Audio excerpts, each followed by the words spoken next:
Halo guys, gua ucapin selamat beraktivitas apapun aktivitas kalian saat ini. Dan gua berharap kalian dalam keadaan baik-baik saja. Jika tidak, gua berharap kalian bisa jadi jauh lebih baik, lebih semangat setelah menikmati video ini. Di sini gua mau bacain sebuah cerpen yang berjudul Sebatas Patok Tenda, karya Ajeng Prameswari. Dan sekali lagi gue berharap dari cerita pendek ini ada nilai positif yang didapat, ada sebuah spirit yang melekat, dan ada kenangan yang mungkin akan selalu teringat dan akan selalu dekat setiap saat. Tapi sebelum itu guys, kalian bisa dukung channel ini dengan cara subscribe dan aktifkan loncengnya supaya kalian tidak ketinggalan dengan video-video selanjutnya, dan jangan lupa untuk like and share.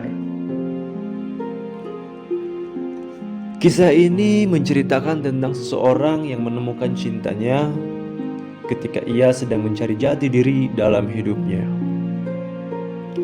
Bagaimana lika-liku kisah cinta mereka yang tak terduga ini? Tonton video ini sampai selesai.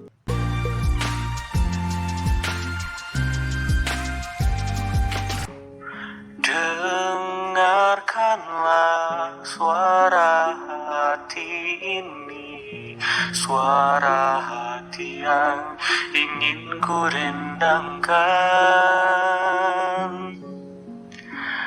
Tak mampu untuk ku sampaikan, kan ku ungkapkan lewat laguku.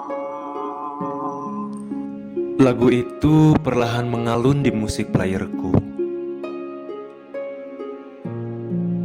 Aku menghentikan aktivitas minum kopiku sejenak hanya untuk sekedar mengenang masa laluku dengan menikmati lagu itu. Ku dengar jelas suaraku yang walaupun tidak bagus menyanyikan lagu itu dengan begitu tulusnya. Sejenak otakku berseluncur menembus masa lalu. Aku menelaah dan menelusuri memori tentang perkemahan 8 tahun silam, ketika diriku yang sama sekali tidak peduli dengan hal-hal berbau asmara mulai merasakan cinta untuk pertama kalinya. Secuil kenangan mulai menemaniku. Aku tersenyum mengingat betapa dulu diriku sangat membenci pramuka. Aku tersenyum semakin lebar mengingat kenangan betapa aku begitu gigih untuk berusaha kabur setiap hari Sabtu ketika diadakannya latihan pramuka di sekolahku. Dan aku tersenyum sambil memejamkan mataku, merasakan cinta yang saat ini masih terpendam dalam hatiku ketika mengingat bagaimana pramuka yang sangat kuhindari memperkenalkanku pada cinta.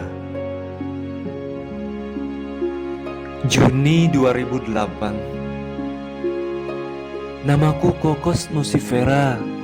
Kakak-kakak sekalian bisa memanggilku apa saja, ujarku dengan enggan. Aku memang selalu merasa minder ketika memperkenalkan diri. Sebagai seorang pramuka penegak yang masih mencari jati diri, kadang aku berpikir kenapa orang tuaku sebegitu bodohnya ketika memberiku nama yang sama persis dengan nama ilmiah kelapa. Semua penegak di kelompokku menatapku dengan tertegun, merasa aneh dengan namaku. Ya, untungnya aku sudah biasa dengan reaksi seperti itu. Kemudian mereka sepakat memanggilku Koko. Kala itu aku sedang mengikuti ajang Raimuna Nasional ke-19 di Cibubur. Suatu kegiatan yang benar-benar wow menurut teman-teman di organisasi kepermukaan yang aku ikuti. Aku sendiri heran, bagaimana aku bisa lolos seleksi kegiatan bergengsi ini? Mengingat dulunya aku sangat membenci pramuka dan tidak tahu apapun mengenainya. Pembina pramuka di gugus depanku memasukkan namaku dalam daftar peserta seleksi tanpa meminta konfirmasiku terlebih dahulu. Dan ketika sudah 1 minggu sebelum seleksi tahap pertama, beliau baru memberitahuku. Beliau meminta kesungguhanku dalam mengikuti seleksi ini, dan entah keberuntungan apa yang menyertaiku, aku bisa lolos hingga berangkat ke Jakarta. Aku melalui 10 hari yang berharga dalam hidupku. Bagaimana aku memulai mencintai apa yang dulunya ku benci. Bagaimana aku mempelajari caranya mencintai alam dan seisinya. Dan bagaimana aku dibina untuk tidak mengeluh dalam segala keadaan. Aku mengenal solidaritas yang tanpa batas.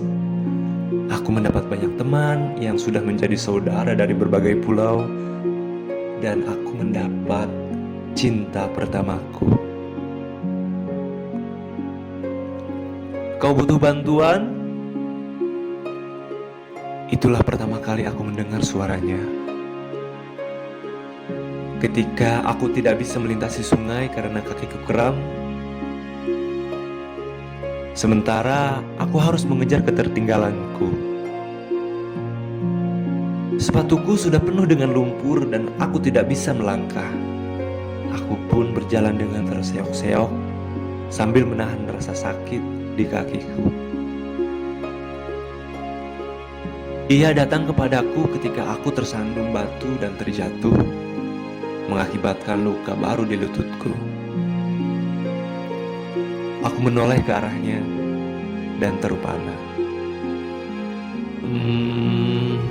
Kurasa aku tidak apa-apa, ujarku bohong. Entah kenapa aku ingin terlihat kuat di hadapannya. Ia duduk di depanku dan memeriksa kakiku. Kakimu kram ya? Dan lututmu terluka. Aku meringis ketika ia menempelkan es batu yang entah didapat dari mana ke kakiku yang masih bengkak. Sementara ia yang tidak kukenal ini mengobatiku, aku mengamati wajahnya lamat-lamat. Rambut yang basah karena terkena hujan terlihat membingkai wajahnya yang persegi. Kulitnya putih sekali, bersih tanpa jerawat. Matanya berwarna coklat hazel, membuatku menyangka ia mempunyai buyut seorang Eropa. Masih sakit di bot jalan? Tanyanya ketika ia selesai mengobati kakiku. Aku memaksakan diri untuk berdiri, dan ternyata rasa sakitnya memang berkurang. Kau tertinggal gara-gara aku, ujarku merasa bersalah. Dia tersenyum. Ingat dasar Dharma nomor 5, rela, menolong, dan tabah, katanya. Selama aku bisa menolong, akan kulakukan. Aku terpesona dengan kemampuannya berkata-kata. Terima kasih, ujarku tulus. Sama-sama, katanya. Lalu ia menjulurkan tangannya ke arahku. I Putu Renal, ujarnya memperkenalkan diri.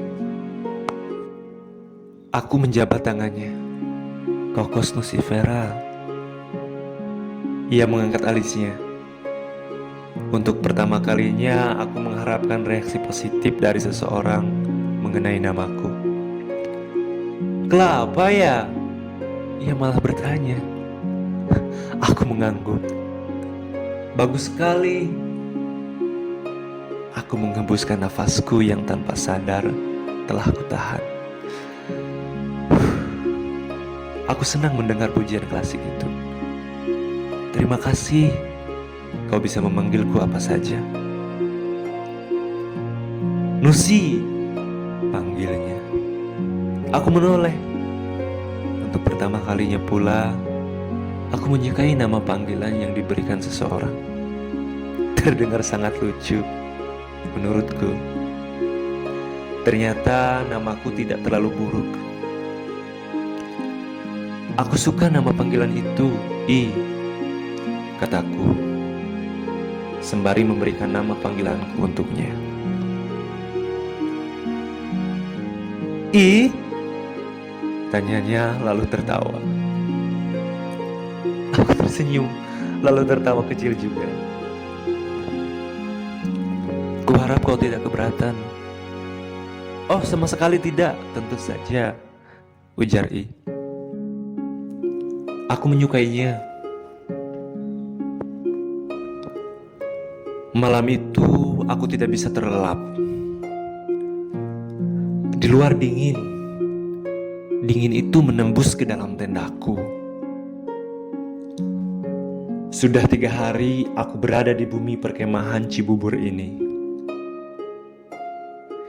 Berbagai kegiatan menyenangkan telah aku lalui.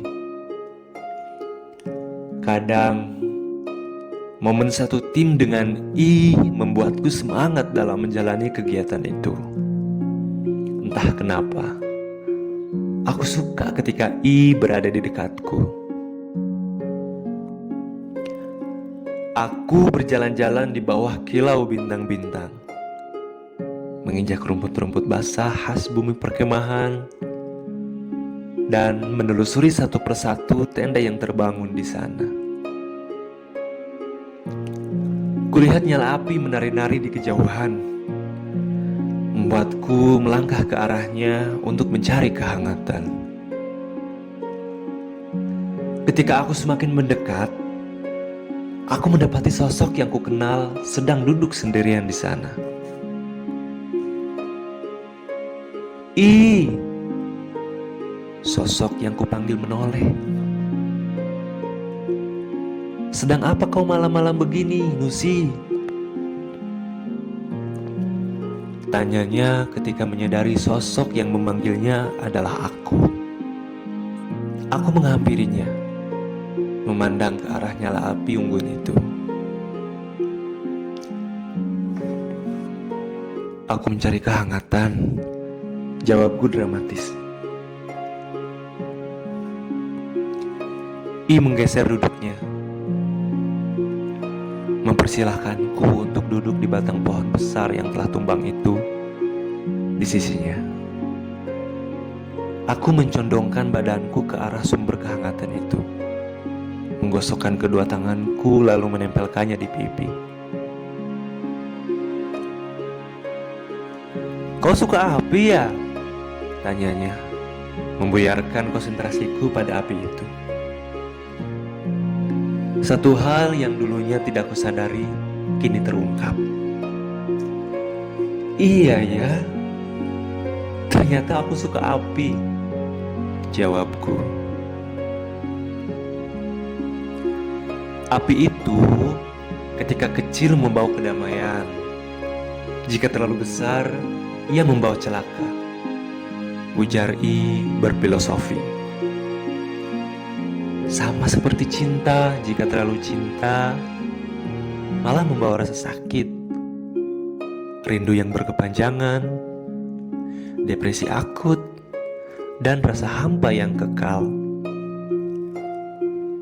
Aku tidak tahu telah mendapatkan kekuatan dari mana hingga bisa berkata-kata semahal itu.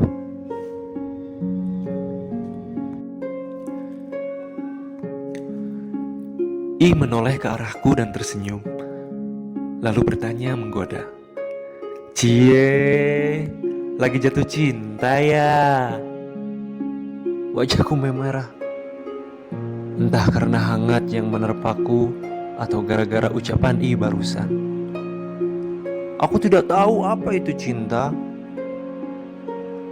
Mungkin aku bisa mengajarkannya padamu, ujar I, membuat wajahku semakin memerah. Berawal dari perkemahan ini, rasa itu pun hadir di hatiku, menghiasi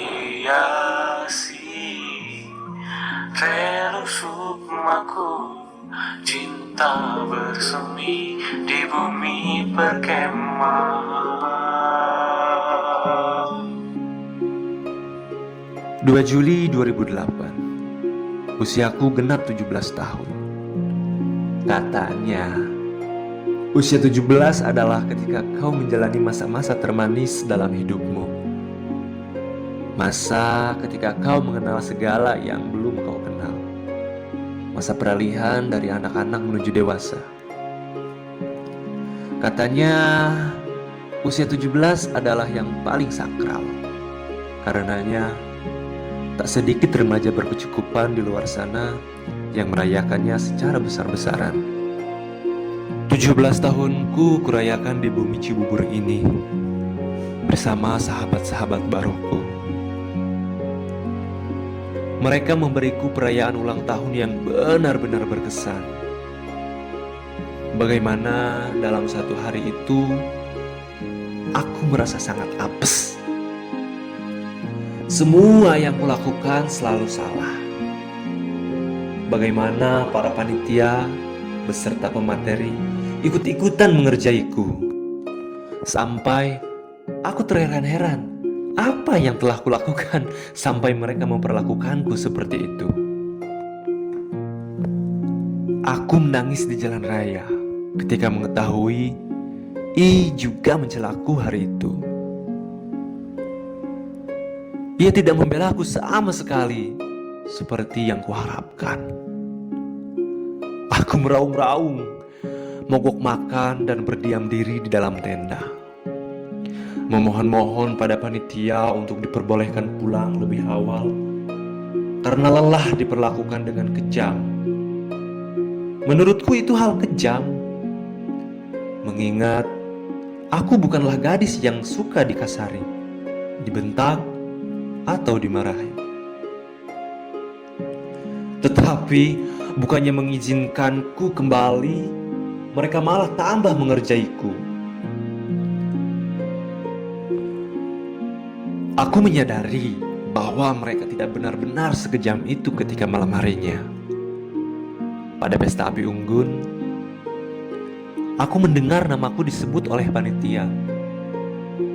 Mereka memintaku meninggalkan barisan dan maju ke tengah lapangan. Aku berjalan ke depan dengan pasrah. Ketika aku sudah berada di depan ribuan peserta dari berbagai daerah itu, aku melihat seorang pemateri tua berjalan ke arahku membawa sebuah kotak. Dan ketika kulihat isinya, tersaji sebuah kue tart menggiurkan dengan lilin berangka 1 dan 7 yang menyala. Seketika semua orang di bumi perkemahan Cibubur itu menyanyikan lagu Selamat Ulang Tahun untukku. Dan aku pun sadar hari itu adalah hari ulang tahunku yang ke-17. Aku menangis lagi untuk kesekian kalinya. Di hari kelima pelaksanaan Raimunas Nasional ke-9 itu. Tetapi kali ini tangis yang berbeda. Aku terlalu bahagia, terlalu terharu, sampai tidak kuat membendung air mataku. Setelah acara api unggun massal itu, pada tengah malamnya, I memberikan sesuatu untukku. Sebuah gantungan kunci dari kayu berbentuk tunas kelapa. Kenapa kau diberi nama seperti nama kelapa? Karena orang tuamu ingin kau menjadi seperti kelapa, bermanfaat dari ujung akar sampai ujung daunnya. Mereka ingin kau bisa tumbuh dan berkembang di mana saja, sama seperti kelapa. Mereka ingin kau bisa menebar kebaikan untuk semua makhluk. Makanya, kau harus tumbuh dengan baik. Jangan pernah menyesal dengan nama itu, Kokos Nucifera.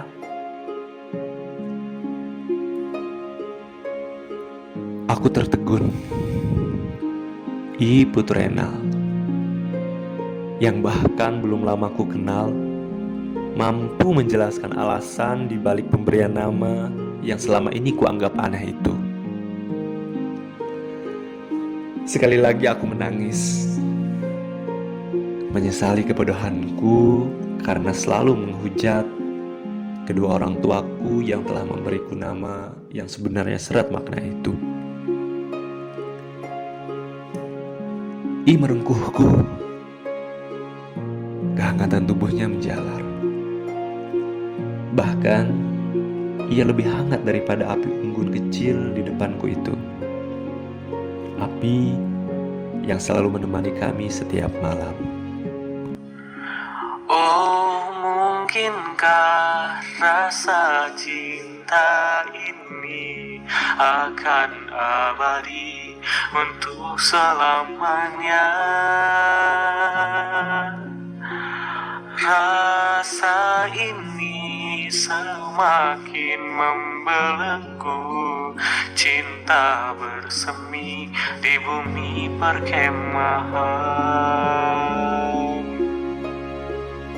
4 hari setelah hari ulang tahunku,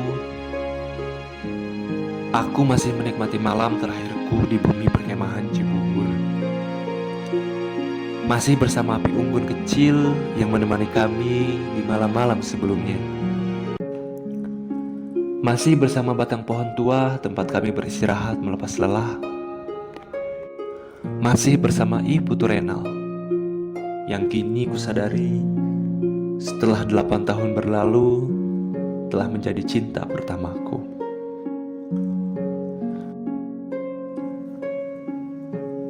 Sejak malam ketiga itu, kala aku berjalan-jalan seorang diri dan bertemu I, aku dan I selalu menghabiskan malam berdua bersama api unggun itu. Kami bercengkrama di bawah gugus bintang, bercerita apapun yang telah kami lalui hari-hari itu. Aku suka cara I mendengarkan ceritaku. Aku suka cara I menatap mataku. Aku suka mata I. Aku juga suka kala I tertawa lepas mendengarkan leluconku. Tanpa kusadari, aku suka I. Tempo hari kau berkata akan mengajariku tentang cinta. Semakin malam, topik bahasan kami semakin mendalam.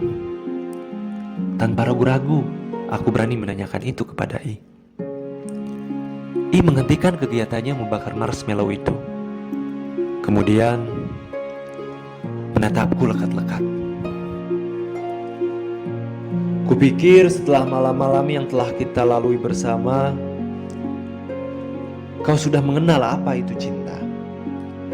Hatiku berdebar-debar mendengar pernyataan I barusan. Cinta itu ketika kau merasa nyaman bersama sosok tersebut, sambung I. Ketika kau merasa ada yang kurang ketika ia tidak bersamamu.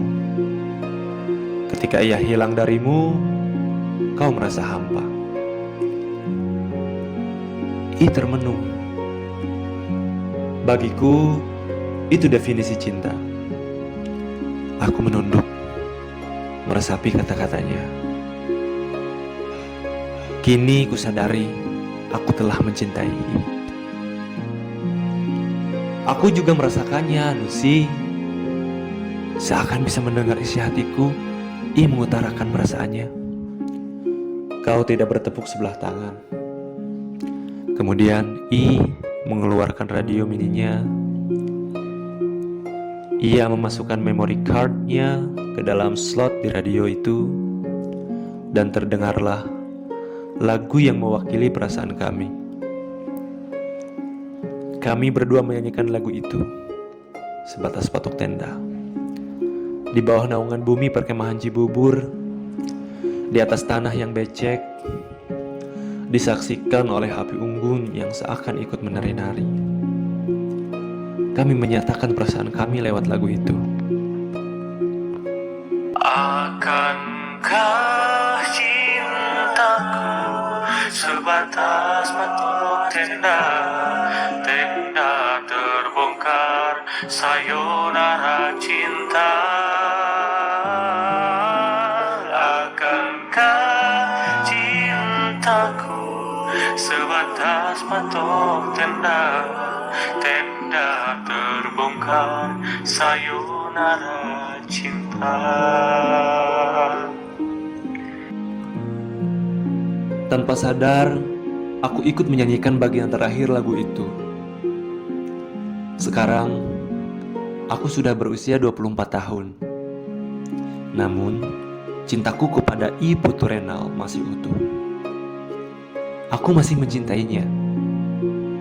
10 hari yang berharga itu masih melekat di benakku. Gantungan kunci berbentuk tunas kelapa masih terpajang menghiasi tas guciku. Kopi di depanku mulai dingin, tetapi aku tidak peduli. Aku masih ingin mengenang kisah 17 tahunku. Akankah cintaku sebatas patok tenda? Aku mendengar suara seseorang di belakangku, ikut menyanyikan lagu yang kudengarkan. Aku menoleh dan mengenali mata coklat hazel yang menatapku lurus-lurus itu. I Putu Renal sedang di sana. Memandangku dengan syahdu, membuatku ingin berlari dan memeluknya. Namun, yang kami lakukan hanya menyanyikan bait terakhir dari lagu yang kami nyanyikan bersama 8 tahun lalu. Akankah cintaku sebatas patok tenda, tenda terbongkar, sayonara cinta. Akankah cintaku sebatas patok tenda, tenda terbongkar, sayonara cinta.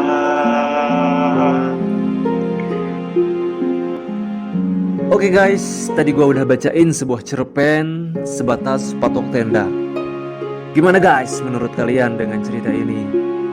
Mungkin di antara kalian ada yang pernah mengalami cerita yang mirip seperti ini, atau lebih romantis dari ini. Bagi kalian yang punya cerpen romantis atau ada cerita kalian pribadi yang berkesan yang ingin dibagikan di channel ini, silahkan hubungi via email atau kontak Instagram di deskripsi. Dan silahkan komentar di bawah.